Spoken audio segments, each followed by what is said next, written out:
How's it going, guys? Today I wanted to talk about how to safely bail out of a squat, the differences in technique that will determine your bail, and spotting. So this topic has been brought to my attention by a few people that I know that had bad bailouts out of the squat, either due to the lack of experience or bad spotting. So my boyfriend Jim made a great point on this topic as well. He's been training martial arts for 8 years, and he said in judo, the first thing that they teach you is how to fall on the mat properly. As a coach, I think it's an important skill to teach a lifter in the beginning stages of learning to lift is being safe and learning how to fail properly. So, do you squat inside the power rack or outside of the power rack? Olympic weightlifters are typically the main ones who squat outside of the power rack or just with the standing rack. This is because they are using bumper plates, which it's okay to drop in that instance versus steel or iron plates, and it is also because they are mostly high bar. When squatting high bar, your trunk angle is going to be at a more upright vertical position. With this bar placement, it's a lot easier to drop the weight behind you, push your hips forward, and get out of the way as quickly as you can. Powerlifters in most cases use the power rack that have the safety pins or the safety straps. A majority of powerlifters do squat low bar, so in this case it does change the trunk angle to a more bent over forward position. In some cases makes bailing out of a low bar squat a little more difficult and scary sometimes. But if the pins are at the correct height, this shouldn't be an issue even if your form does start to break down. So you should be able to set it down and back out safely. So squatting low bar outside of the power rack without any spotters is definitely risky, and I'd suggest not doing it. I have literally seen people fold up like a taco. You don't want that.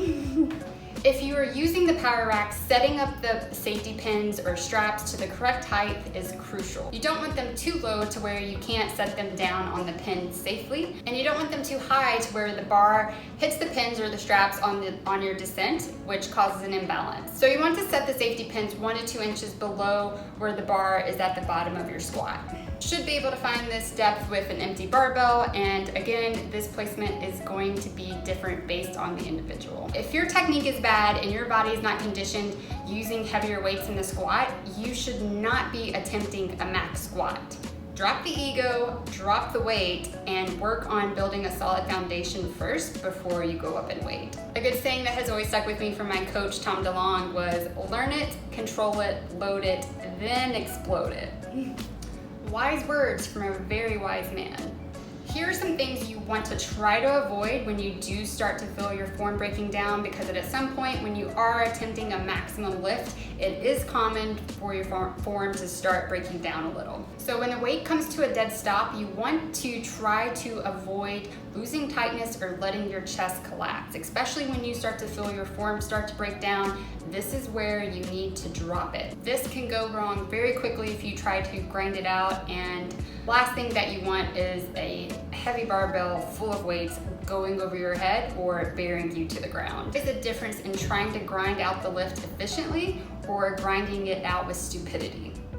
So here is an example of maintaining that positioning with a heavy squat. This is about 290 pounds.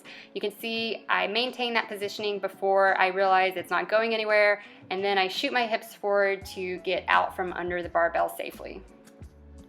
As soon as your form starts to break down, drop the weight. Otherwise, you're putting yourself, your spotter, possibly others around you at risk. On this issue of spotting, I personally don't like it, unless I'm competing, of course. There are very few people that I'd actually trust to spot me, especially when I'm going for a max attempt. Also, because I squat high bar, it isn't really necessary for me to have a spotter. But if I did squat low bar, I personally would squat in the rack and rely on the well-positioned safety pins, rather than another human that isn't probably experienced in spotting. More often than not, I usually see the spotter making things worse for a failed squat.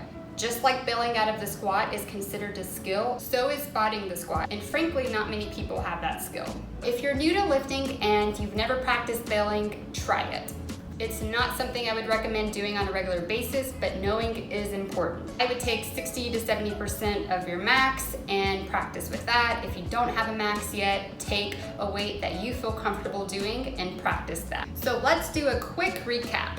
First and foremost, Check your ego. Do not squat heavy if your form needs work. Don't squat outside of the squat rack unless you're a high bar squatter using bumper plates that knows how to bell properly. Always use the squat rack and well-positioned safety pins when lifting alone. Well, I hope you guys enjoyed this video. If you have any questions about this topic, please feel free to comment. I will answer them. Thank you guys for watching, and I will catch you next time.